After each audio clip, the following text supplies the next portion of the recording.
అందరికీ నమస్తే అండి. అందరికీ నమస్తే.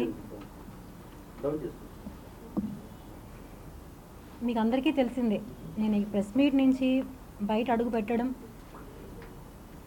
వితిన్ సెకండ్స్లో ఒక లేడీ వచ్చి నన్ను పిక్ చేసుకొని వెళ్ళడం. ఆమె ఎందుకు చేసుకెళ్తుందో కూడా నాకు తెలియదు. దౌర్జన్యంగా తీసుకెళ్ళింది నన్ను.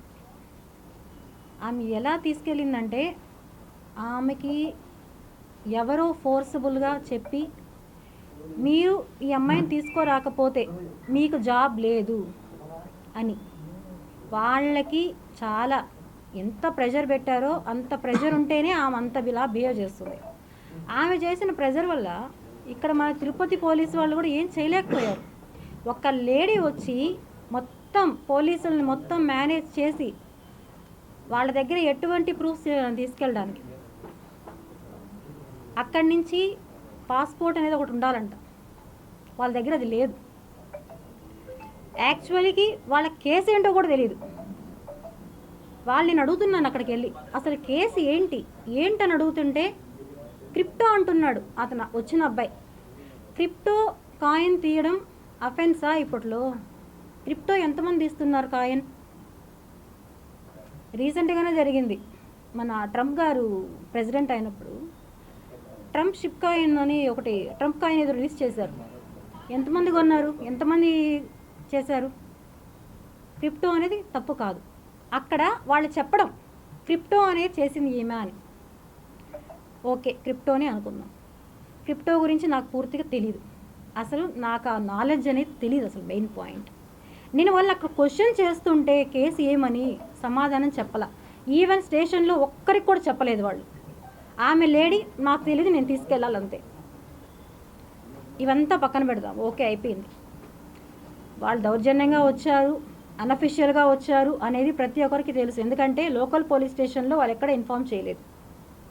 వాళ్ళు అక్కడ అడిగారు, లోకల్ పోలీసులు లేకుండా మీరు ఎలా పిక్ చేస్తారు అంటే, మాకు ఆ ముందే లొకేషన్ తెలిసింది అన్నారు. మిస్టర్ కిరణ్ రాయల్ గారు చెప్పారు, ప్రెస్ మీట్లో నేను 12 o'clock నేను ప్రెస్ మీట్లో ఉంటానని చెప్పి ఇంతంత పెద్ద ఓట్లు ఇచ్చినాక వాళ్ళకి తెలీదా అని. మీరందరూ వినే ఉంటారు, వాళ్ళకి తెలుగు రాదు, ఒక్క పాయింట్ కూడా తెలుగు అనేది రాదు వాళ్ళకి. నేను ఇక్కడ ఉన్నానని ఎవరు చెప్పారు? వీటన్నిటికీ ఆన్సర్స్ నేను చెప్తాను. ఒక వెధవా అని చెప్పడానికి ఒక మహిళకి ఎంత కష్టం అవుతా ఉందంటే అంత కష్టం. ప్రెస్ని, మీడియాని అతను ఎంత మేనేజ్ చేస్తాడో మీ అందరికీ నేను చెప్పాల్సిన అవసరం అయితే లేదనుకుంటా. అతను చాలా దిట్ట ఇందులో. నాకు ఇవన్నీ ఏం తెలియదు, నాకు ఎలా మాట్లాడాలో తెలియదు. నాకు ఈ ప్రెస్సులు కానీ అతను చెప్పినట్టు పొలిటికల్ కానీ నాకు ఎటువంటిది లేదు. నేను ఫైట్ చేస్తానని నా డబ్బుల కోసం, నాకు జరిగిన అన్యాయం కోసం నేను వచ్చా. నేను కేసు పెట్టిన ఎస్పీ ఆఫీస్లో పెట్టిన సెకండ్స్లో ప్రెస్ క్లబ్ అవుతానే పిక్ చేయించాడంటే అతను చేసిన ఇన్ఫ్లుయెన్స్ ఏదైతే ఉందంటే అవన్నిటి గురించి చెప్తే, నన్ను అక్కడ తీసుకెళ్ళిన తర్వాత కోర్టులో ప్రొవైడ్ చేసిన తర్వాత అక్కడ ఎవరైతే జస్టిస్ ఉన్నారో ఆమె లేడీ అడిగింది, ఎలా తీసుకొచ్చారు అని అడిగితే బై ఫ్లైట్ అన్నారు. ఎన్ని గంటలకు వచ్చారు, ఏ ఫ్లైటు, ఎంత టైం పడింది అని అడిగితే వాళ్ళ దగ్గర ఆన్సర్ లేదు. దానికి ఎవరు బుక్ చేశారు అంటే ఆన్సర్ లేదు వాళ్ళ దగ్గర. 41 అనే నోటీసు ఇచ్చారా అంటే ఇవ్వలేదు అని చెప్పారు. వితౌట్ ఎనీ ఇవి ఎలా తీసుకొచ్చారంటే, లొకేషన్ ట్రేస్ అయింది, అప్స్కాన్లో ఉన్నింది, సో అప్స్కాన్లో ఉన్న ఆమె దొరికిందని చెప్పి తీసుకొచ్చేసాం. ఇప్పుడు మీకే తెలుసు ఎన్నో కేసులు, నాకు వీడికి తెలియదు, నాకు అక్కడికి వెళ్ళాకే తెలిసింది. నాకు టోటల్ అక్కడ ఉండే వాళ్ళే నాకు ఎక్స్ప్లెయిన్ చేశారు. కొన్ని కోట్ల స్కామ్స్, తీవ్రవాదులు ఎంత వాళ్ళైనా కూడా వచ్చి ఇమ్మీడియట్గా 2 గంటల్లో ఫ్లైట్ వేసుకొని వచ్చేసి ఒక హోటల్లో, ఎవరైతే ఈ కిరణ్ రాయల్ ఉన్నాడో వాళ్ళని దింపి ఒక హోటల్లో ఒక ప్రైవేట్ ట్యాక్సీ బుక్ చేయించి, గవర్నమెంట్ ట్యాక్సీ కాదండి, నోట్ చేసుకోండి, గవర్నమెంట్ వెహికల్ కాదు, ప్రైవేట్ వెహికల్ తీసుకొని వచ్చి వాళ్ళని అక్కడ ఎక్కించి, మీరందరూ చూడాల్సిన విషయం ఏమంటే ఇందులో అన్అఫిషియల్గా ఒక అతను కారులో ముందర కూర్చోన్నాడు, వైట్ షర్ట్ వేసుకొని, ఒక పిల్లోడు. మీరందరూ నోటీస్ చేశారో లేదో నాకు తెలియదు. అతన్ని తీసుకొని ముందర కూర్చున్నాడు. అసలు అతను ఎవరు? పోలీసా, మీడియానా, లేకపోతే ట్యాక్సీ డ్రైవర్తో పాటు వచ్చిన అబ్బాయా? ఎవరతను? 20 ఏళ్ళ అబ్బాయి. వాడికి ఏ సంబంధం?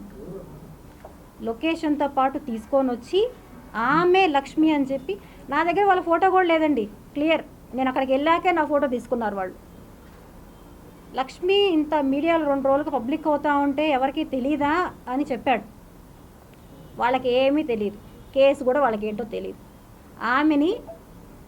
ఆమె ఒక లీవ్లో ఉంటే పిలిపించి ఫ్లైట్ టికెట్ వేయించి ఫైల్ చేతిలో పెట్టి 2 అవర్స్లో నీకు ఫ్లైట్ వెళ్ళు అని చెప్పారు. జరిగిన వాస్తవం ఇది. ఆమె దారిలో వస్తా ఆ మినిమం నాలెడ్జ్లో చదువుకునింది ఏమేమి ఉన్నాయని, ఏం కేసు అని.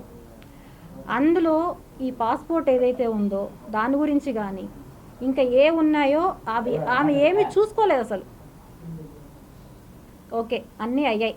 నేను ఇక్కడ ఒకటే అడుగుతున్నానండి. ఇప్పుడు నేను ఒక జస్టిస్, ఒక న్యాయవాది ఏమిచ్చారు? నాతో పాటు నా బాబుని తీసుకోమోయేదానికి పర్మిషన్ ఇచ్చారు. ఎందుకంటే నాకు థ్రెట్ ఉందని, నా హెల్త్ ఇష్యూ అని. ఇది అందరికీ తెలుసో లేదో నాకు తెలియదు. ఆయన వాళ్ళకే చెప్పాడు.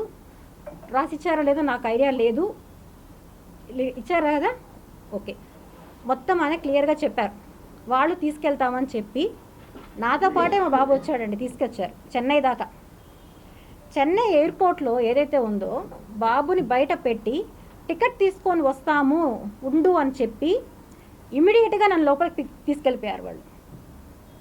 మా బాబుని అక్కడ నిర్దాక్షిణ్యంగా వదిలేసి తీసుకెళ్తామని చెప్పారు. అక్కడ జడ్జి గారు చెప్పారు తీసుకెళ్ళండి బాబుని వాళ్ళ మదర్తో, ఆయన పర్మిషన్ ఇచ్చాక. అంటే వీళ్ళు నన్ను కిడ్నాప్ చేస్తున్నారా? ఇంకేమన్నా చేయాలనుకున్నారా? ఏం జరిగింది ఇక్కడ? ఆ వైట్ షర్ట్ పిల్లోడు ఎవరు? టికెట్ తీసుకొస్తానని చెప్పి మా బాబుని వదిలేసి వెళ్ళిన వాళ్ళు ఎందుకని వెళ్ళారు? ఇవన్నీ ఎవరికి తెలియవు. ఎందుకంటే కిరణ్ రాయల్ గారు పెద్ద తోపు తురుము. ఆయన భాషలో చెప్పాలంటే ఇంకా ఎన్నో. ఆయనలాగా నేను మాట్లాడలేను. నాకంటూ కొంచెం ఉన్నాయి ఎథిక్స్. అతనిలాగా నేను కాదు. అతని ఫ్యామిలీ గురించి కూడా నేను ఇంకా డిస్కస్ చేస్తాను. సో అయ్యింది. తర్వాత ఫ్లైట్ టికెట్కి డబ్బులు లేకుండా మా బాబు రావడానికి ఆ మరుసటి రోజు సాయంకాలం కూడా రాలేకపోయాడు మా బాబు. కారణం ఏంటి? 6,000 రూపాయలు మా దగ్గర లేకుండా. ఆ పొజిషన్లో మరుసటి రోజు ఈవినింగ్ ఫ్లైట్కి మా బాబు రావడం జరిగింది. అదే రోజు మా బాబు నాతో వచ్చుంటే అదే రోజు ఈవినింగ్కి నేను ఇక్కడ ఉండుంటాను. ఎందుకంటే నన్ను వాళ్ళ కస్టడీ చెయ్యాలి. లక్ష్మి అన్నీ బయట చెప్తుంది. సో లక్ష్మిని బ్లాక్ చెయ్యాలి. ఇప్పుడు చేస్తే నా నిజాలన్నీ స్టాప్ అవుతాయి. ఎందుకంటే ఇంకో మహిళలు రారు కంప్లైంట్ కోసం. అయ్యో వీడికి చేస్తాడు, మేము కూడా కంప్లైంట్ ఇస్తే అని భయంతో మిగతా మహిళలు రారు అని ఒక ధైర్యం, ధీమా. న్యాయం ఎక్కడన్నా గెలుస్తుంది. జడ్జే పిలిచి మొత్తం వాళ్ళు అపోజిషన్ లాయరే అండి, ఇక్కడ మా పక్కన లాయర్ కాదు, అపోజిషన్ లాయరే. ఇంకొకటి కూడా చెప్పాడు, మేడం మీకు అక్కడ జస్టిస్ జరగకపోతే ఇక్కడికి రండి, నేను చేస్తాను మీకు జస్టిస్ అని. ఆయన మొబైల్ నెంబర్తో సహా నాకు ఇచ్చి పంపించాడు. వాస్తవం ఇది.